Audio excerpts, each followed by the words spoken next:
El motivo de este foro joven es analizar el por qué necesitamos una comisión de la verdad. Ahorita preguntaba si todos sabíamos lo que era una comisión de la verdad. Particularmente me gustaría escuchar de algunos de ustedes lo que piensan que es una comisión de la verdad o lo que entienden que sería la razón después de este recorrido para que en República Dominicana hubiera una comisión de la verdad, entendiendo que tenemos poco tiempo. ¿Quién se anima? Bueno, Leila, por favor.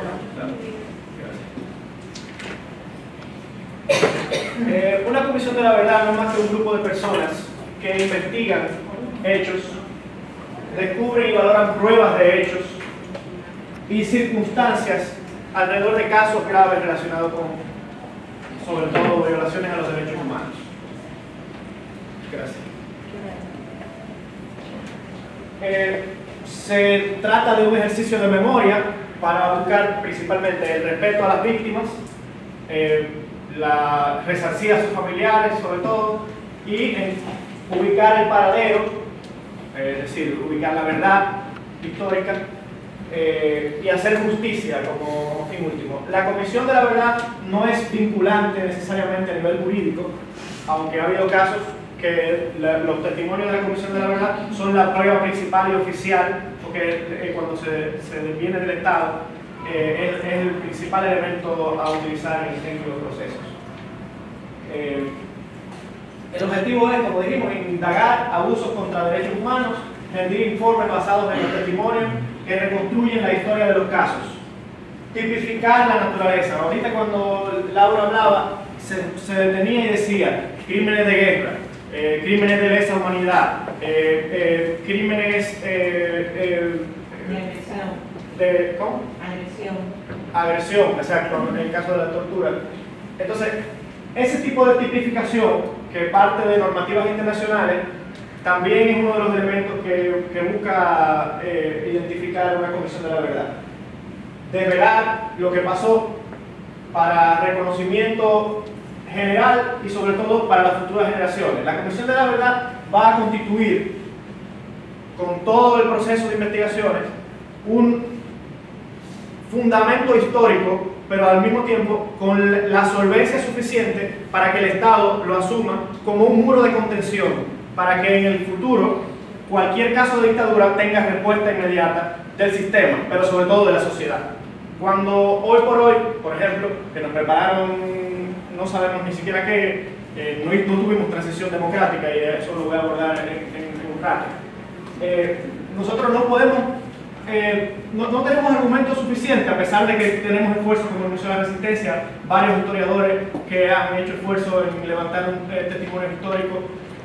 Nosotros no contamos con una verdad oficial que diga que esos crímenes se dieron, que diga además el paradero de todas esas personas y que de algún modo deje resarcido a todos los daños.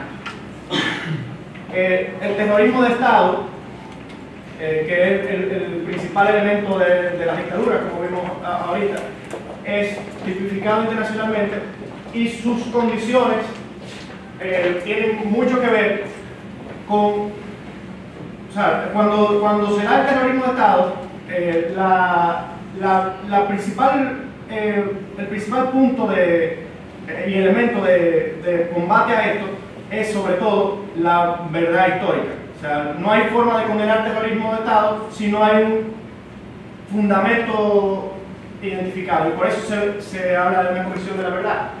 Nos da la posibilidad de conocer el pasado y ese pasado como un muro de contención a las pretensiones de relativizar y de conocer los hechos históricos y la represión sistemática durante las dictaduras. ¿Por qué en República Dominicana necesitamos una comisión de la verdad? Porque todos los días se violan derechos humanos en República Dominicana y la prensa lo trata como algo relativo, como algo incluso cuestionable, como lo asume como parte del juego. Y estamos hablando de vidas humanas, estamos hablando de cuestiones que involucran a personas que son parte de una herencia cultural, sobre todo, pero nos ponen en peligro a todos. porque cuando la policía, en ejercicio de sus funciones, entre comillas, violenta una vida, violenta o tortura, por ejemplo, está asumiendo prácticas que ponen en juego el Estado de Derecho en cualquier momento, porque así como les toca casi siempre a los que están fuera del polígono central, la visión nuestra como personas letradas, como personas de una burbuja, es que eso pasa afuera, que es lo que nos vende la prensa y por eso lo normaliza. O sea, y nos presenta como excluidos. Sin embargo, estos elementos son el elemento, o sea, son los puntos centrales de un aparato represivo heredado, que también viene con su cultura, que no se limita a las fuerzas represivas, sino que va hacia lo político y hacia lo social. Porque los horrendos crímenes de la dictadura marcan la vida nacional y la marcan desde muchísimos puntos de vista. Aquí hay psicólogos, para empezar, sabemos todos los tipos de neurosis que ha generado en la sociedad dominicana el paso de las dictaduras, que nosotros vimos la del siglo XX, pero estamos hablando del 80% del tiempo que hemos sido gobernados ha sido por regímenes autoritarios. La impunidad de sus autores, no creo que siempre no, la impunidad de sus autores y cómplices deja secuelas negativas. Hoy tenemos más de 5 años hablando basura sobre la impunidad, hablando palabras al aire sobre la impunidad. ¿Por qué estamos hablando palabras al aire? Porque mientras nosotros vemos que hay miles de desaparecidos, miles de personas que fueron asesinadas, miles de personas que fueron torturadas, nosotros no podemos exigir que el Estado entre en su propia legalidad si primero no resolvemos esos temas que tienen 50 años de retraso. ¿Por qué en República Dominicana la corrupción está a la orden del día? Porque la estructura y las relaciones de poder de la dictadura no fueron desmontadas. Y no fueron desmontadas principalmente porque señores como Pérez y Pérez, por ejemplo, son los elementos principales de los poderes fácticos económicos de nuestro país a través de testaferros. Cuando digo Pérez y Pérez estoy diciendo un nombre. Asimismo, los empresarios, detrás del político, detrás de muchísimos intereses, hay actores que lo que hicieron fue enriquecerse en estos procesos. Porque no nos vayamos muy lejos. Cuando hablábamos ahorita de la definición de dictadura, decían, la dictadura constitucional puso nervioso a todo el mundo, todos estaban tratando de ver cómo era que iba a encajar los gobiernos del PLD, yo diría que los gobiernos del Partido Reformista, los gobiernos del PRD. ¿Por qué? Porque nosotros tenemos un sistema patrimonialista, que no es más que la herencia de haber desmontado el sistema represivo, sí, de la dictadura y su utilización política, pero no haber desmontado las relaciones económicas de poder de la dictadura, que son el principal elemento. O sea, todo el problema de las dictaduras en América Latina completa tiene que ver con las visiones del Estado y de la economía que tenían los grupos económicos de las diferentes tendencias. Entonces, en el caso de la dictadura trujillista, nosotros vimos que la apropiación hegemónica estatal, que estaba en manos de un señor que decidía quién tenía todo, pasó a manos de diferentes grupos que también expropiaron, que se disputan con otros grupos de dictaduras anteriores. ¿Qué pasa? Nosotros tenemos elecciones democráticas, tenemos elecciones con un sistema electoral con vicios, pero tenemos elecciones democráticas, y esas elecciones democráticas para el gobierno, que no necesariamente son democráticos. ¿Por qué? Porque nosotros no nos hemos ocupado de una transición democrática que empieza por hacer justicia. No es posible que haya una transición democrática si no se sabe qué sucedió. No es posible que nosotros podamos pasar la página del autoritarismo, incluso en la psiquis social, si no vimos que esa página la pasamos habiéndola leído. Entonces, haber leído esa página pasa principalmente por identificar esas personas, por reconstruir esos testimonios y poder llegar a la verdad histórica. ¿Para qué? Para que en algún momento puedan ser juzgados. Diremos, ¿ya para qué van a juzgar a toda esa gente? Yo entiendo, particularmente, que a las personas que no saben dónde está su padre no se les puede decir eso. A las personas que no saben dónde están sus hijos no les pueden decir eso. A las personas que tienen 40 años y su vida dio un giro total y no saben dónde van a poner lo que les falta, lo que generó a partir de eso su conciencia, lo que generó todo lo que fue que les arrebataran la vida de alguien o que le arrebataran la tranquilidad y la cotidianidad. Y eso no pasa por ya es muy tarde, ya eso pasó, borrón en cuenta nueva, porque además de que nunca vamos a superar las tablas democráticas si no nos ocupamos de estos temas, porque, para empezar, si nosotros entendemos como natural que se desaparezcan todas esas personas y que nadie dé explicación, nosotros nunca vamos a poder pedirle a nadie que tenga poder que rinda cuentas. No hay forma de hacer eso. La falta de castigo y resarcimiento impacta en las relaciones socioculturales. Nosotros hemos visto en la literatura, como por ejemplo Junot Díaz perfila, que luego de Trujillo nosotros heredamos y somos 10 millones de Trujillo por la cultura. Yo no diría que eso necesariamente sea así. Lo que sí es que nosotros no hemos recibido terapia por todos esos años de abusos. Y todo el mundo sabe que cuando una persona recibe abusos, necesita terapia. Y por la terapia pasa un reencuentro de las instituciones con la legalidad, un reencuentro de la verdad histórica con la sociedad, un reencuentro de las relaciones de poder política ya matizadas por entendernos como parte de un colectivo y no como parte de un grupo que tiene miedo de ese señor de allá arriba, o de un grupo que está esperando dar vida a ese señor de allá arriba.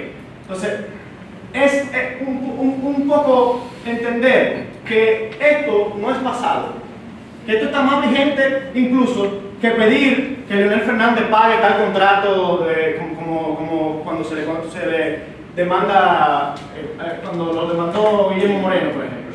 Que esto está más vigente porque esto es lo que sostiene las relaciones de poder y las prácticas autoritarias, porque esto es lo que fundamenta que eso tenga cabida en el hoy.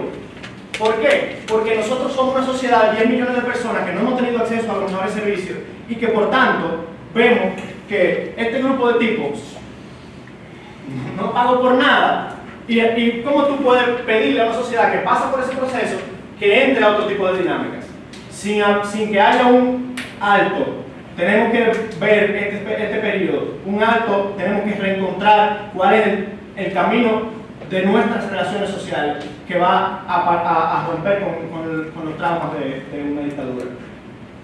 Es imposible establecer instituciones democráticas genuinas si las relaciones de poder están viciadas. ¿Para qué? Para legar al futuro una historia única, irrefutable, basada en hechos veraces y comprobables sobre las violaciones de derechos humanos durante la dictadura. Para sostener estos testimonios erigidos en institución política como una bandera para futuros intentos de establecer regímenes de fuerza. Y la gente dice, estamos en el siglo XXI, eso está muy lejos. Sin embargo, todas las certezas de la modernidad se están cayendo en el siglo XXI. Pero no solo eso, todas las instituciones democráticas en República Dominicana están desarticuladas. Y están desarticuladas por mediocridad de algunos, bacanería de otros, charlatanería de muchos. Sin embargo, están desarticuladas y están, hoy por hoy, por ejemplo, las discusiones públicas sobre los temas de política se dan en un grupo que no llega ni a 200 personas. Y esos grupos no son representativos de la sociedad porque la sociedad se ha metido en una división, una polarización que no tiene nada que ver con las relaciones de poder, no tiene nada que ver con las políticas públicas, tiene que ver con bandos y con intereses económicos, claramente dirigiendo los hilos en lo que un grupo grande de personas está siendo tonto o útil de otro. Entonces, ese principal elemento es el caldo de cultivo de cualquier régimen de fuerza, que probablemente no se vaya a dar con las condiciones que se daban en esa época, pero estamos viendo en todo el mundo cómo se dan. Que busca sacar del anonimato y el olvido a numerosas víctimas de la dictadura, disolver la dignidad y el lugar histórico de estas, devolver la dignidad y el lugar histórico de estas, despojar de su esencia los mitos de paz, progreso económico y modernidad erigidos por el régimen trujillista y consolidados por el balaguerismo. Establecer criterios objetivos para tipificar las violaciones de acuerdo a clasificaciones supranacionales, crímenes de genocidio, de guerra y de lesa humanidad. La cultura política heredada que influye directamente en nuestra cotidianidad, promoviendo violencia, erosionando el contrato social e impidiendo el desarrollo democrático. O sea, nosotros vemos todos los días y ¿qué es lo que pasa en República Dominicana? Yo creo que esa es la frase que más se repite en el tiempo, porque nosotros no acabamos de entender que nosotros somos violentos. Y vuelvo, es como el controlador que no se da cuenta que controla. Es como el abusador, el hermano abusador que dice, yo estoy relajando y no se da cuenta de lo que está haciendo en la psique del otro. Pues principalmente nosotros tenemos una cultura violenta en todos los niveles. No nos damos cuenta y es la herencia de una dictadura que no rompió, que no cicatrizó, que las heridas quedaron abiertas y simplemente seguimos con ellas abiertas, llenas de gusanos. La policía actúa bajo los mismos esquemas. El poder político actúa bajo los esquemas patrimoniales. El patrimonialismo, la gente me pregunta qué es el patrimonialismo. No es más que la apropiación de rentas públicas para mantener el proyecto de poder, que era lo que hacía Trujillo, lo que hacía Balaguer alrededor del líder. Ese grupo sustituye la burocracia. El tren gubernamental funciona por lo que los amigos y tenedores de rentas públicas definen. Pero no estamos hablando del PLD, estamos hablando de Guardo Liganzo, estamos hablando de Michelet, estamos hablando de todo el proceso, porque no hicimos transición democrática, porque continuamos todas las relaciones de poder y económicas del mismo modo. ¿Qué desmontamos? Las Fuerzas Armadas. Las Fuerzas Armadas que hoy cuentan con la generación siguiente, con los mismos valores, con la misma formación. Excepto un grupo de nuevos cadetes que particularmente se les está dando formación en derechos humanos, pero los mandos militares tienen las mismas visiones. Entonces, hijos de los anteriores. Exacto. Claro, sí. Bueno, exacto, hijos de los anteriores directamente. De los fusiladores de Manolo. Exactamente. Sí. Entonces, desmontar creencias patológicas sobre la esencia dominicana y el autoritarismo. Yo no sé ustedes, pero yo trabajo evaluando la cultura política de los pueblos. El último caso que me tocó fue Monte Plata, que es un ejemplo típico en ese sentido, porque su cultura, sus valores con la religiosidad, su visión del poder, todo eso habla de mucho atraso en todos los sentidos. Sin embargo, cuando digo patologías en la esencia dominicana y el autoritarismo, es que nosotros tenemos en la psiquis bien clavado que nosotros lo que necesitamos es un papá que resuelva nuestros problemas. Nosotros no tenemos, estamos muy lejos de la visión de ciudadanía, de la visión de ciudadanía activa. Incluso nuestros militantes políticos, las personas que están alrededor de los partidos liberales, tienen una visión basada en el autoritarismo. Y eso es algo que deberíamos cuestionarnos desde nuestra intimidad, pero también que es algo que deberíamos incluso poner en estudio. Porque lo que sucede con nosotros es que la justificación de la autocomplacencia, cuando se lleva a las instituciones, se ve en prácticas dinámicas relacionadas con la apropiación de capitales, con los discursos basados en las apuestas autoritarias y particularmente yo entiendo que en sociedades como la nuestra, que no construyen tejido social, eso es muy peligroso, muy peligroso. Y yo creo que construyendo precisamente el tejido social y formación política, como se va a romper con eso. O sea, y eso no es más que todos los años. O sea, quien lo fundamenta y lo estructura es Moncáceres, por primera vez. Quien le da sentido de sistema es Trujillo. Pero todas esas patologías son el fruto de que nosotros tenemos un señor que está repartiendo y dando, repartiendo y dando, repartiendo y dando. Y nos acostumbró a que nuestra visión es repartir y dar. Y nosotros así mismo criamos a nuestros hijos, pero así mismo esperamos, cuando vamos a votar, esperamos que las cuestiones sucedan de ese modo. Y a todos los niveles. El que quiere ver en un laboratorio solo tiene que ir a la Z101, por ejemplo, y ver cómo funciona ese pequeño esquema, que es una réplica del sistema patrimonial, y que de hecho es una de las patas del sistema patrimonial actual. ¿Quién y cómo? Se crea solicitud de ciudadanos y ciudadanas del país afectados por tiranías y crímenes de lesa humanidad. La crea el Poder Ejecutivo o el Poder Legislativo, es decir, un legislador que proponga o el Poder Ejecutivo.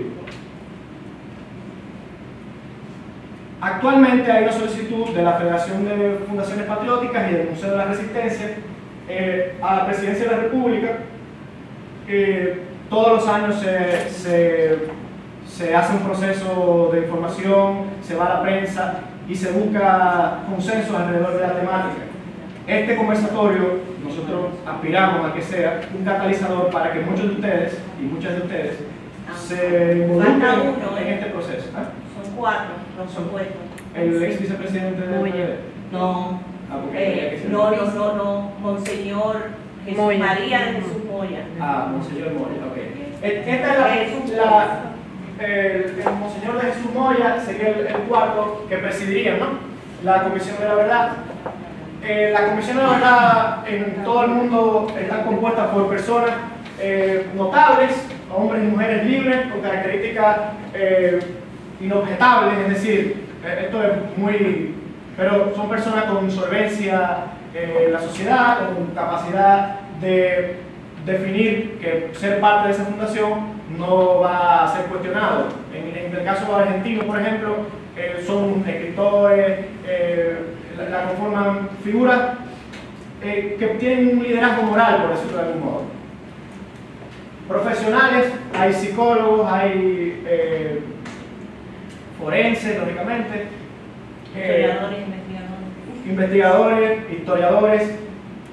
Siempre se involucra el Archivo General de la Nación porque se necesita que los archivos estén abiertos. Lo más importante es que los archivos de las fuerzas represivas estén abiertos. Y los archivos de las iglesias. De las iglesias. Bueno, de los represivos. La represión militar o... No, lo que pasa es que la iglesia tiene registrado todo el que nace y todo el que muere. Sí, claro. Ah, claro. Claro.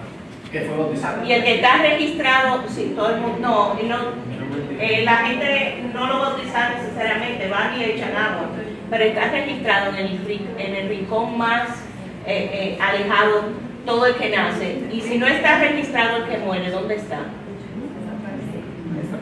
Entonces, estos son ejemplos de comisiones de la verdad. Los más exitosos son Sudáfrica, Argentina, Timor Oriental, Salvador y Perú. Pero todos estos tuvieron comisiones de la verdad. Algunos de la verdad y reconciliación. Estos países, en el caso argentino, en el caso de Perú, lograron establecer, fundamental a través de un informe, la verdad histórica inobjetable, luego de un proceso de investigación profunda, de confirmación de testimonio, de, sobre todo, cruce de informaciones, que es la parte principal de la validación. Yo entiendo que es hora de honrar el dolor de los parientes de las personas muertas y desaparecidas durante la dictadura, de resarcir a las víctimas y de romper con la impunidad. Principalmente, cerrar los traumas que crean las taras democráticas en nuestro país, las taras culturales, las que nos hacen que matemos por parqueos, las que nos hacen que nos creamos jefe, que nos sentamos bien, que aceptemos a un parqueador que nos diga jefe, las que nos producen que entendamos que nuestro pequeñito, la secretaria que abusa del fotocopiador, el pequeñito espacio de poder que utilizamos para hacer ese Trujillo, ese Balaguer, ese hijo de su maldita madre que somos cada vez que nos dan un espacito. Eso es lo que hay que ir rompiendo. Algunos lo hacemos por terapia, pero yo creo que a nivel colectivo necesitamos esta gran terapia. Y a mí me gustaría, y es para eso que vine hoy, que muchos de ustedes, o por lo menos una parte de ustedes, generen con la creatividad que yo sé que tienen, con las posibilidades intelectuales que tienen, generen espacios para que esto sea posible, o que se unan a los espacios que ya existen para que esto sea posible. A través del Museo de la Resistencia yo he tenido la oportunidad de colaborar en los procesos de incidencia para que esto sea posible, también en el caso de la justicia para Manolo. Creo que son vías de articular políticamente que nosotros, que muchos de los que están aquí sé que son activistas de liberales o de izquierda, o opinadores del área, nosotros no hemos venido dejando poco a poco detrás porque entendemos que esas son causas del pasado. Y la verdad es que yo entiendo que esas son las principales causas porque son las que nos quitan el oxígeno del presente. Ojalá muchas de las personas que aquí son comunicadores, son artistas, puedan poner su trabajo, su capacidad, su creatividad al servicio de esta causa, que va a generar primero que muchas familias estén en otro lugar que no es el que están ahora. Aquí presente hay personas con desaparecidos. Aquí hay personas que no conocieron a sus padres. Esas personas, todas esas personas que están en este país, no son la minoría, porque en República Dominicana el miedo, o sea, los traumas de las dictaduras, de todas las dictaduras, pero principalmente la de Trujillo y la de Balaguer, que son las por las que podríamos hoy velar en una comisión de la verdad, dejaron una secuela que yo creo que la mayoría de ustedes combate el machismo, todo eso tiene transversalmente el autoritarismo. Y ese autoritarismo que nosotros hemos alimentado y que seguimos alimentando, que nos enfocamos en que las cosas se cambien en las elecciones y no que se cambien en la cultura, no que se cambien todos los días, en la opinión pública, en las agendas. Nosotros necesitamos esto, como necesitamos todas las otras causas. Pero esto debería ser un aglutinador de esas otras causas, porque este es el elemento principal, porque nosotros no pudimos construir un país alternativo y distinto, porque esto se quedó así. En la raíz de nuestro... Muchas gracias.